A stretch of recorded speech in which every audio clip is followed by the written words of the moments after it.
Guys, look, when I first went to the gym, I didn't see progress for years, okay? And yeah, my training wasn't good, my nutrition wasn't good, everything was pretty messed up. But let's imagine for a second that your training's on point and your nutrition is on point. What other factors do we have to consider as to why you're not making progress in the gym? Because your training can be at a 10 out of 10, your nutrition can be at a 10 out of 10, but if your lifestyle's at a 1 or a 0, you're still not going to make progress.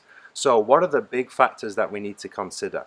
Because most people in the gym are not making progress, okay? I see people in the gym, they're not making any progress, they're just going in there, they're just going through the motions, and the surest way to not reach your goals is to just not make any progress. The surest way to end up quitting is to not make progress, because progress is what becomes the motivation.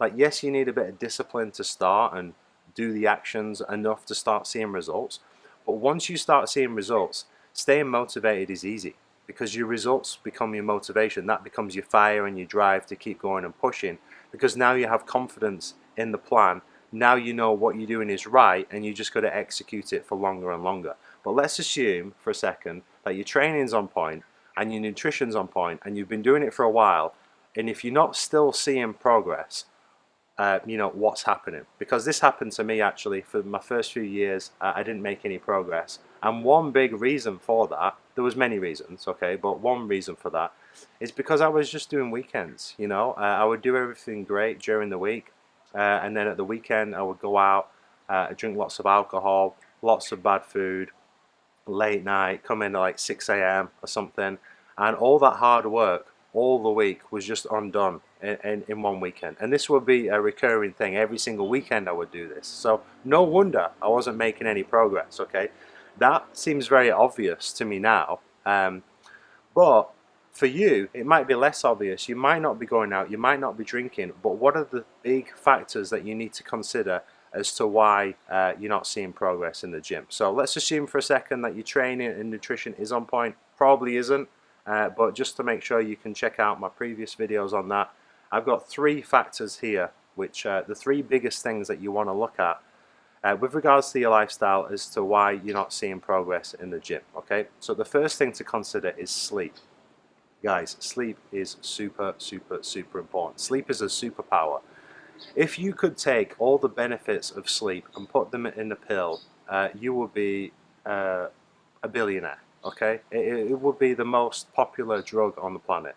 Sleep is vital for your success in business, in fitness, in life. Like, you got to get sleep. Like, the shorter you sleep, the shorter your life. I don't want to go on too much about this because I don't want to put you to sleep. Okay, but sleep is super important. So you got to make sure your sleep is on point.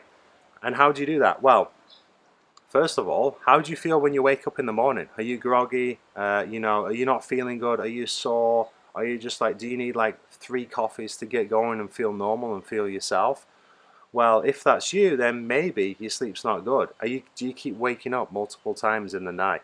Do you find it difficult to fall asleep, like longer than, you know, 30 minutes or an hour? These are all indications that your sleep is not as good as it could be. And just optimizing your sleep alone can be a massive hack just for success, because sleep is super important. And another factor on this, I'll make future videos about this, but sleep, I've never met anyone who wakes up super early who doesn't have their shit together. I've never met anyone who wakes up at like 5 a.m. or whatever and is not successful. Okay, so I would definitely look at getting your sleep in order. Like, what are some things that you can do which cost nothing, which is going to help you sleep? Well, first of all, the biggest thing is a consistent sleep-wake time. Go to bed and wake up at the same time every single day, even on a Saturday, even on a Sunday. Pick a time that you want to wake up and your alarm goes off 7 days a week at that time, okay? Always do that. That is one of the, it's free, it costs nothing, and that is one of the biggest ways it can improve your sleep. What else do you want to look at? Avoid blue lights at night. Avoid your phone. Avoid laptops and screens and TVs. You know, before the days of electricity, you know, when we used to live in caves, our only source of light would have been fire. And fire wouldn't have been like, fire is like it's a very orange light, okay, there's not much blue light. the lights from screens are very different. It contains a lot of blue light, and blue light signals to the brain that it's still daylight outside.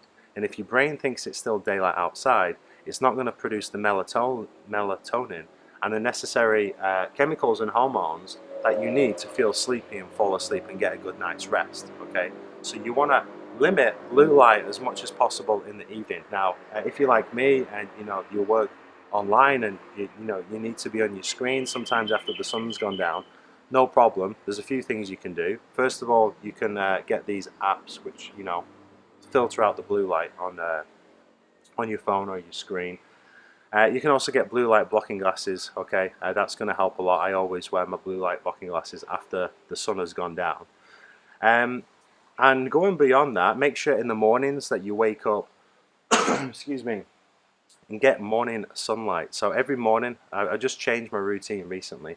Now every morning I wake up, I do some work in the mornings because it's still a little bit dark, but around 7:38 I'll go walk on the beach. Okay, so I'm spending like roughly, including the driving time there and back, 30-40 minutes outside every morning, and I'm getting a lot of like natural light into my eyes, and that's signaling to my brain and my body, hey, we're starting the day, let's produce the necessary hormones and stuff that you need to get going. Okay, so that's what I do every single morning. You just make sure when you wake up, as soon as you wake up, ideally it's light outside, go outside, even on a cloudy day, go outside and get some natural sunlight. That's going to kickstart your circadian rhythm. Okay, so sleep is super important for every single aspect of your life. Okay, like if there's one single factor that you can influence which is going to change your life more than anything else, it's sleep. Okay,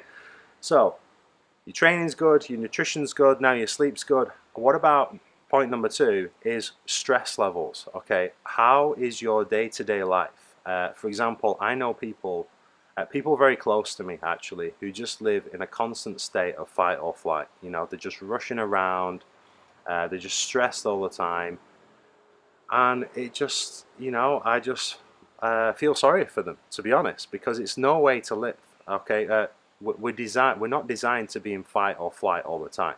Going back thousands of years, human beings may have been in a state of fight or flight when there was a predator or there was like a serious danger, but these dangers would have been short-lived, and then they would have gone away, and then we would have gone back on with our lives, and we'd be back in like a rest and digest mode, parasympathetic state. Okay, so how's your stress levels? How are things like at work? Okay, do you have a stressful career? Are you working very long hours? Do you have a lot of demands and deadlines? And if you are under a lot of stress, your cortisol is going to be higher, and that is going to reduce your capacity to make gains in the gym or anything else. Okay, so stress is super, super important. What can you do to eliminate or reduce the amount of stress that you're under? Well, obviously you can reduce your workload, or you can try and eliminate that source of stress that's in your life, or you can just try and build yourself to be a more resilient person. Sleep's going to help with that, nutrition's going to help with that, avoiding alcohol and excessive stimulants is going to help with that, training is going to help with that as well, and just overall just getting into a good state of health, which is step number 3, which is your health. Now, excuse me, health is a massive topic. We could make hundreds of videos simply on the different factors affecting your health, but essentially, if you're in a good state of health and your nutrition's on point and your training's on point, your sleep's on point, your stress on point, it is impossible that you don't make progress in the gym. But if you have like a serious deficiency, or you're in a poor state of health, you can do all those things right and you're still not going to make progress. Okay, so what are some things to look out for? Well, are you constantly getting sick all the time? That is an indication that your health is not where it could be. Another thing you can do is blood work. Okay, you can go get your bloods done, you can get all your hormones tested, and you can just see where your levels are. A big one is testosterone levels. Where are your testosterone levels at? If your testosterone levels are very, very low, you're going to have a very hard time building muscle. So that's something that you can do. But really, you can just if your sleep is good, your stress level's good, your nutrition's good, and you're training and you're going outside and you get in nature every single day, your health should be good. If it's not, then maybe go see a practitioner, go get some tests done. But I refuse to believe, right? If your training's good, your nutrition's good, your sleep, your stress, your health, everything's on point, like all these big rocks, and you're still not making progress, I would, I would, I just find it hard to believe. I would say there's definitely something that's not right there. Maybe it's your training, maybe it's your nutrition, which you can go watch the previous videos. But if you still feel like you're not seeing results in the gym, it might actually just be your perception. Okay, it might just be, excuse me, your perception. And this is a good reason to work with a coach, because they're going to work with you one-on-one and take you through all this kind of stuff. But on the day-to-day, especially if you look at yourself in the mirror like multiple times every single day, okay, it's going to be very hard for you to see progress. And you might think, oh, I'm not seeing progress, or the scale weight's not moving, or you're very inconsistent with when you scale yourself. Like, your diagnostics and your perception, your ability to evaluate whether you're making progress or not might be off. It might be skewed. Okay, so you might actually be making results and you're just not seeing it. And this is what a coach will definitely pick up on and let you know if you're on track or not. So that's something to consider, and that's also something that I do. If you're interested in that, you can head to jamessweetland.com for coaching. If not, no worries at all. I hope you find this video helpful. Thanks for watching, and I'll talk to you in the next one.